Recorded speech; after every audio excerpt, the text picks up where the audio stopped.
안녕하세요. 말씀 메이커리 219번째 시간 기도하심으로 시작하겠습니다. 거룩하신 주님 감사합니다. 주님의 말씀을 묵상합니다. 성령님께서 말씀에 조명이 되어 주시옵소서. 우리 주 예수 그리스도님의 이름으로 기도합니다. 아멘. 네, 오늘 보실 말씀은 출애굽기 32장 15절에서 24절까지의 말씀입니다. 모세는 돌아서서 증거판 둘을 손에 들고서 산에서 내려왔다. 그 두 판에는 글이 새겨 있었는데 앞뒤에 다 새겨 있었다. 그 판은 하나님이 손수 만드신 것이며 그 글자는 하나님이 손수 판에 새기신 글자이다. 여호수아가 백성이 떠드는 소리를 듣고서 모세에게 말하였다. 진에서 싸우는 소리가 들립니다. 자, 지금 여호수아는 백성들과 함께 있지 않았다라는 것입니다. 여호수아는 지금 모세를 따라서 산 입구까지 왔다가 산 입구에서 모세가 내려올 때까지 기다리고 있었던 거예요. 그러니까 지금 백성들이 저지른 죄와는 무관한 인물로 보여집니다.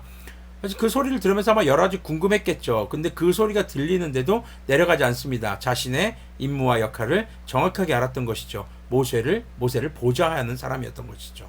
18절을 보면요. 모세가 대답하였다. 이것은 승전가도 아니고 패전의 탄식도 아니다. 내가 듣기에는 노래하는 소리다. 모세가 진에 가까이 와서 보니 사람들이 수송아지 주위를 돌면서 춤을 추고 있었다. 모세는 화가 나서 그의 손에 들고 있는 돌판 두 개를 산 아래로 내던져 깨뜨려 버렸다. 자, 하나님의 언약이 파기된 것, 바로 그 백성들이 하나님의 언약을 지키지 않아서 파기된 것을 상징합니다. 그는 그들이 만든 수송아지를 가져다가 불에 태우고 가루가 될 때까지 빻아서 그것을 불에 타서 이스라엘 자손에게 마시게 하였다.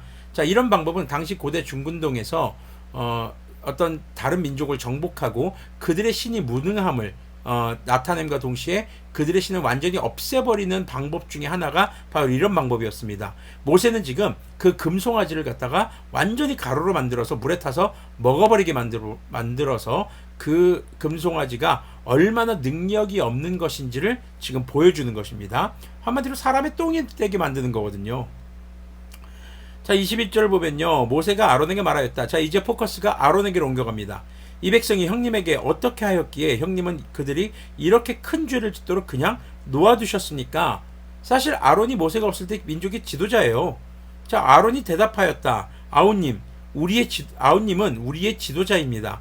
나에게 그렇게 화를 내지 마십시오. 자, 왜 이렇게 주님 진노하십니까? 라고 말했던 모세가 주님 앞에 말했던 말과 비슷합니다. 지금 여기까지는. 이 백성이 악하게 된 까닭을 아시지 않습니까? 그들이 나에게 우리 앞에 서서 우리를 인도하여 줄 신을 만들어 주시오. 우리를 이집트 땅에서 이끌어낸 모세라는 사람이 어떻게 되었는지 우리는 모르겠습니다 하고 말하기에, 자, 여기까지는 백성들이 했던 말 팩트예요. 좋아요. 내가 그들에게 금붙이를 가지고 있는 사람은 누구든지 그 금을 빼서 나에게 가져오라고 했습니다. 그들이 금붙이를 가져왔기에 내가 그것을 불에 넣었더니 이 숫송아지가 생겨난 것입니다. 이런 말도 안 되는 개똥 같은 소리를 하고 있어요. 불에 넣었더니 숫송아지가 더 나왔대요. 근데 우리가 어제 내용을 보면은 이 거푸집에 부어서 만들었잖아요. 굉장히 높은 기술력으로 만들어 놓고선 지금 불에 던졌더니 나왔습니다. 저절로 생겨났습니다. 제 책임 아니에요. 누구 책임이란 거예요? 불 책임이에요. 불이 그랬어요. 이런 개똥 같은 핑계를 대고 있다라는 거죠. 자, 여러분들, 죄를 깨달았을 때 우리는 어떻게 해야 될까요? 그 죄를요, 직시하고 그 죄에 대해서 참회하고 주님께 낱낱이 구하고 사실대로 말하고 회개해야 됩니다. 지금 아론이 하는 태도는요, 너무너무 비겁한 변명인 겁니다. 근데 우리도 그럴 때가 있지 않냐는 거죠. 죄는 자신이 지어놓고 누구 때문에요? 사회 때문에. 무엇 때문에 내가 이렇게 할 수밖에 없었어요? 아니요, 그렇게 하지 않을 수 있었다라는 것입니다. 제가 이렇게밖에 할 수가 없었어요. 지금 상황이 그랬어요. 아니요, 상황이 그렇다 해도 그렇지 않을 수 있었다라는 겁니다.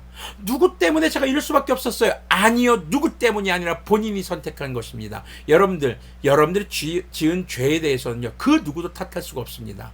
설령 사회가 잘못되고 부조리할 수도 있습니다. 내 주변의 사람들이 그걸 종용하고 부추겼을 수도 있습니다. 그러나 하나님 앞에서 지은 죄는 결국 본인의 책임이라는 것을 우리는 기억해야 할 것입니다.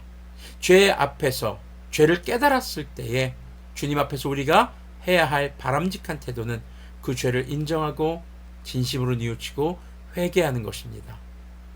여러분들, 그 회개가 당연한 것이 아닙니다. 회개했다고 해서 주님께서 용서하시는 것, 그것도 당연한 것은 사실 아닙니다. 우리가 마치 회개 이퀄 용서라는 이런 공식을 세우는 것 같은데요, 회개했을 때 우리를 용서해 주신 것은 주님의 마음이에요. 주님의 뜻에 달려있는 것이죠. 다만 우리는요, 회개했으니까 용서해 주시겠지, 이런 교만한 생각을 제발 버리시길 바랍니다.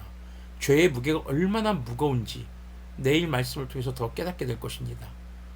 오늘 말씀을 통해서는요, 죄를 깨달았을 때 있는 그대로 솔직하게 자신의 죄를 고백하십시오. 남 탓하지 마시고, 환경 탓하지 마시고, 사회 탓하지 마시고, 결국 죄를 지은 것은 본인의 선택이었으니까요. 그리고 또 하나, 그리스도인들은요, 이 땅에서 영적인 지도자들입니다. 그들이 무너져서는 안 됩니다. 여러분들이 무너져서는 안 된다는 얘기예요, 지금. 아니요, 우리가, 저도 포함 마찬가지입니다.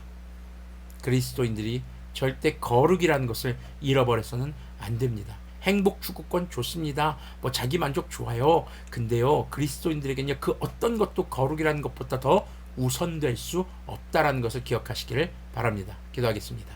거룩하신 주님 감사합니다. 자신의 죄 앞에서 정말 말도 안 되는 변명을 드러놓은 아론의 모습을 봅니다.